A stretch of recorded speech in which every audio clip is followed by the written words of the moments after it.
نہیں پھر چائنا کو بھی ایسا کرنا پڑے گا کہ وہ اتنے بینکس بنائے، اتنے ملک بنائے اور اتنے. سر دیکھیں چائنا رشیا کو پکڑ لے گا زیادہ سے زیادہ، ایران کو پکڑ لے گا، پاکستان تو اس کے کنٹرول میں نہیں ہے. یہ 3 ملک 33 ملکوں کے سامنے کچھ بھی نہیں. کوشچن سر یہ ہے کہ شہباز شریف صاحب ایسا کیا کام کریں کہ ہم اس میس سے باہر آ جائیں. جی وہ مجھے نہیں پتا کتنے منٹ ہیں، 2 2.5 منٹ ہے، 4 منٹ ہے.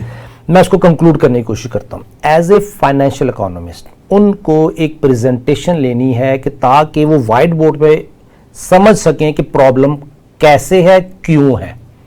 اگر آپ مجھے اجازت دیں گے آپ کے پروگرام میں وائٹ بورڈ رکھنا پڑے گا، کیونکہ اس کے علاوہ آپ اور میں اپنے ناظرین کے لیے ایک وائٹ بورڈ رکھیں گے جس پہ آپ پورا چارٹ بنا کے ہمیں سمجھائیں گے. عوام اس وقت بڑے فرسٹریٹڈ ہیں، وہ جاننا چاہتے ہیں کہ پاکستان میں مسئلہ کیا ہے. سر یہ مسئلہ سمجھ آ جائے گا، اس کا حل شروع ہو جائے گا. اب مسئلہ سمجھا، میں نے مسئلہ ویسے وربلی بتا دیا کہ مس میچ ویلیو ہے، اس کو ختم کرنا ہے. اب آ جائیں ہمیں کرنا کیا ہے. میں اس کی مثال دوں گا حضور صلی اللہ علیہ وسلم کی زندگی سے. حضور صلی اللہ علیہ وسلم نے مشکل وقت میں جو مکہ میں تھا، جو ہم پہ مشکل وقت ہے، انہوں نے اپنے ریسورسز کو سٹرینتھن کیا، اپنی ٹیم تیار کی. ٹھیک ہے نا. اور جو ان کے ظلم ستم تھے ان کو سہا مشرکوں کے، جس طرح آج بھی فلسطین میں ظلم ہو رہا ہے. سہ رہے ہیں نا ہم خوشی سے خاموش نہیں بیٹھے ہوئے، کیونکہ ہم بھی مظلوم ہیں، ہم بھی مظلوم ترین ہیں، مشکل ترین وقت سے گزر رہے ہیں. ہم نے اپنی ٹیم سٹرینتھن کرنی ہے، چاہے وہ ود ان پاکستان ہو چاہے باہر ہو. پہلا سٹیپ. دوسرا سٹیپ، جب مدینہ میں ہجرت کی تو حضور صلی اللہ علیہ وسلم نے پہلا کام یہ کیا کہ اپنا بازار بنایا. وہاں پہ یہودیوں کا بازار تھا. جی حضور صلی اللہ علیہ وسلم نے کہا یہودیوں کے بازار میں ٹریڈنگ کی بجائے اپنا بازار اور اپنے اسلامک قوانین کے تحت کام کیا جائے گا. تو شہباز شریف صاحب کے پاس بہت بڑا موقع ہے کہ وہ اپنا بازار بنانے کے لیے ایک چھوٹا سا سٹیپ لے لیں.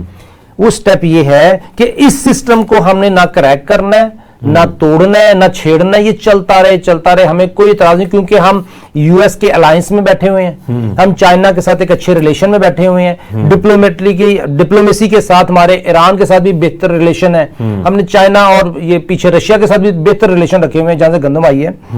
ہم نے اپنے ریلیشنز کو بہتر رکھا ہوا ہے.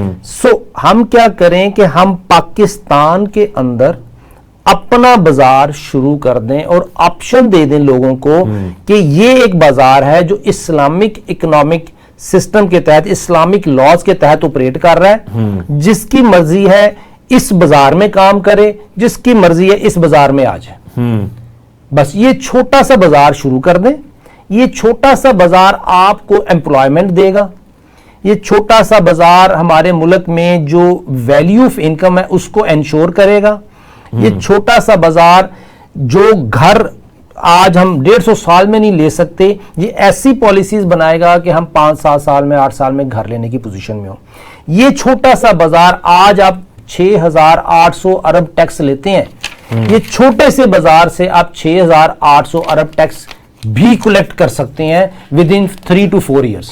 صرف یہ چھوٹا سا بازار آپ کو 6,800 ٹیکس دے گا 3 سے 4 سالوں میں. بس آپ نے ناظرین، ہم نے ابھی میرے پروگرام کا وقت ختم ہو گیا. شہزاد شوکت صاحب کے ساتھ ایک نشست رکھیں گے جس میں ہم ایک وائٹ بورڈ پہ ڈایاگرام ڈرا کر کے آپ کے نالج کے لیے، کیونکہ آپ یہ لوگ جاننا چاہتے ہیں کہ معیشت کیا ہے. آج انہوں نے بڑی امپورٹنٹ بات کی کہ ہمارے فائنینشیل اکنامسٹ جو ہیں وہ کوئی ہے ہی نہیں ہے پاکستان میں، اور پوری دنیا میں منوپلی امریکہ کی ہے، جس طرح کہ آپ سمجھ رہے ہیں. تو آنے والا وقت جو ہے وہ پاکستان کی بہتری کے لیے ہو، یہ آپ دعا فرمائیے گا. اور ہماری بھی دعا ہے پاکستان کو اللہ پاک کی ذات دن دگنی رات چگنی ترقی دے. اپنے ہوسٹ فیصل ادریس بٹ کو کار سرکار پروگرام سے اجازت دیجیے. اللہ حافظ.